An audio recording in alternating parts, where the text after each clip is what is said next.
Assalamualaikum warahmatullahi wabarakatuh. Perkenalkan, nama saya Amelia Agustini, NIM 2018-143417 dari Program Studi Pendidikan Guru Sekolah Dasar Universitas PGRI Palembang.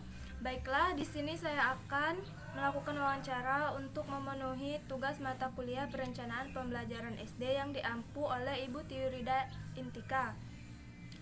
Baiklah, di sini saya sudah bersama Ibu Anggi Sufidawati. Baiklah, Ibu Anggi, boleh memperkenalkan diri?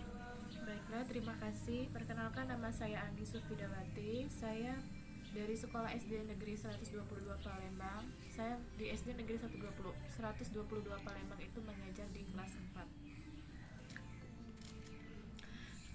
4. Baiklah, pertanyaan pertama. Menurut Ibu, selaku wali kelas, mengapa dalam menyusun perangkat pembelajaran harus memperhatikan kalender akademik?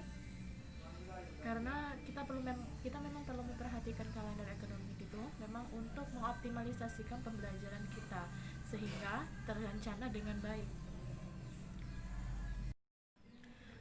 Pertanyaan kedua, menurut Ibu, apakah perencanaan program semester sangat penting untuk menunjang pembelajaran dan apa saja manfaat yang akan didapat dari program semester tersebut?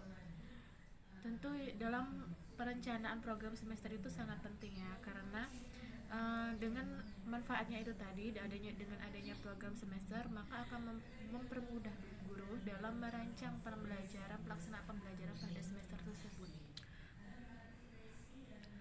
Selaku wali kelas, bisakah Ibu menjelaskan langkah apa saja yang dapat dilakukan guru untuk membuat program tahunan? Apa kendala yang biasanya dialami guru ketika proses pembuatan perencanaan program tahunan? Baiklah, dalam proses program tahunan itu yang perlu kita perhatikan itu yaitu yang pertama alokasi waktunya. Kemudian menganalisis beberapa minggu efektif yang memang bisa kita gunakan untuk mengajar, sehingga kita dalam proses pembuatan program tahunan tersebut kita perlu memperhatikan yang namanya kalender akademik. Seperti itu. Menurut Ibu, dalam membuat atau mengembangkan silabus, hal apa saja yang harus diperhatikan ketika pembuatan silabus tersebut, khususnya di masa pandemik sekarang ini, seperti belajar online? Salah satunya yang perlu kita perhatikan dalam pembuatan silabus yaitu kemampuan siswa dan orang tua ya. Karena dalam penyusunan silabus kemampuan orang tua dan siswa itu perlu diperhatikan. Belajarin kita selama ini yang disusun guru adalah silabus yang berkaitan dengan pembelajaran di sekolah, siswanya berada di sekolah. Tapi kan kalau sekarang belajarnya online, jadi kita harus bisa memperhatikan bagaimana kondisi siswa, apakah siswa itu memungkinkan belajar online atau tidak, dan apakah orang tuanya mampu mengajari anak itu atau tidak. Pertanyaan kelima ya Bu, menurut Ibu selalu mempersiapkan rencana pelaksanaan pembelajaran sebelum mengajar, dan mengapa RPP itu sangat berperan penting dalam suatu proses pembelajaran? Berikan alasannya. RPP itu sangat penting ya dalam proses pembelajaran, karena dengan adanya RPP maka pembelajaran yang kita laksanakan itu akan terarah.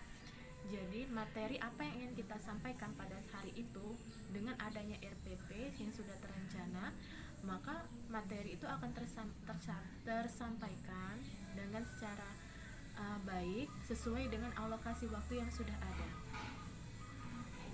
Pertanyaan keenam, selaku wali kelas, faktor pendukung apa saja yang harus diperhatikan guru dalam membuat tujuan pembelajaran agar sejalan dengan RPP yang dibuat? Bagaimana cara seorang guru mencapaikan tujuan pembelajaran tersebut? Kalau di dalam K13 itu tentunya sudah ada yang namanya indikator pembelajaran. Nah, sebagai seorang guru, dari indikator itu kita tujuannya harus mencapai dari indikator pembelajaran tersebut. Jadi, kalau seandainya tujuan itu tidak tercapai, maka pembelajaran itu dianggap gagal. Maka dari itu diperlukannya yaitu tadi rencana pembelajaran atau RPP, rencana pelaksanaan pembelajaran, agar tujuan pembelajaran itu bisa tercapai. Nah, tujuan pembelajaran bisa tercapai itu kita bisa menggunakan daya tarik yang bisa mengikat keinginan siswa untuk belajar, seperti media atau model pembelajaran. Pertanyaan ketujuh, menurut Ibu, seberapa pentingkah pemilihan atau penggunaan pendekatan, metode, model pembelajaran di SD? Pendekatan, metode, model apa yang Ibu terapkan kepada peserta didik dalam pembelajaran daring?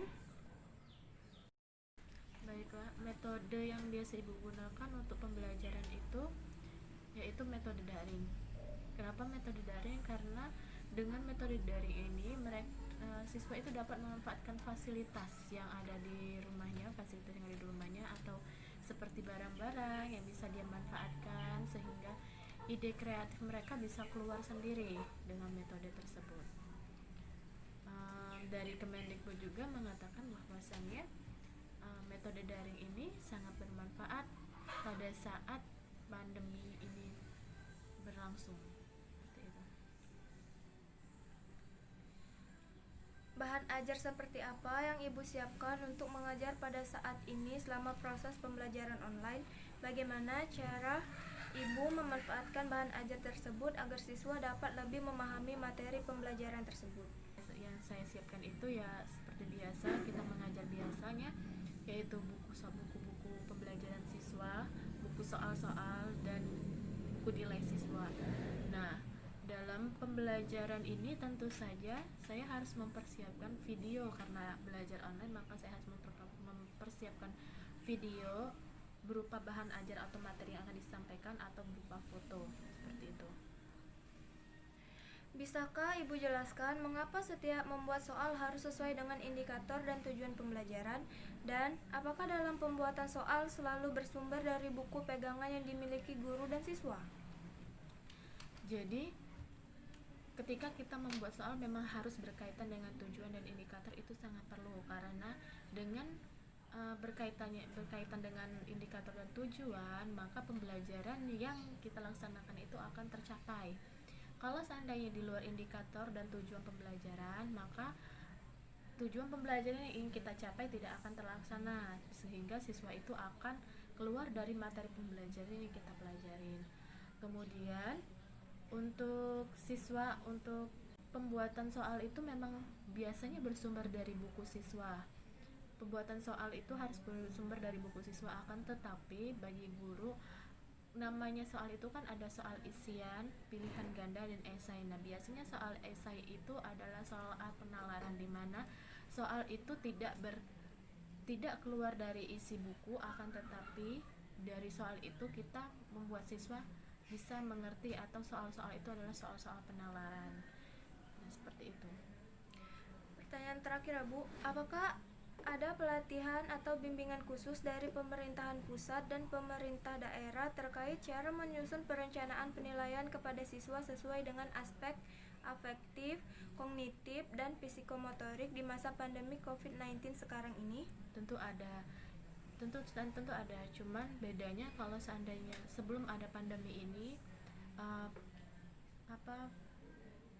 pelatihan tersebut dilaksanakan secara tatap muka, akan tetapi kalau sekarang pelatihannya itu dilaksanakan secara daring, yaitu melalui aplikasi Zoom, karena memang kan selama pandemi ini tidak boleh diadakan tatap muka.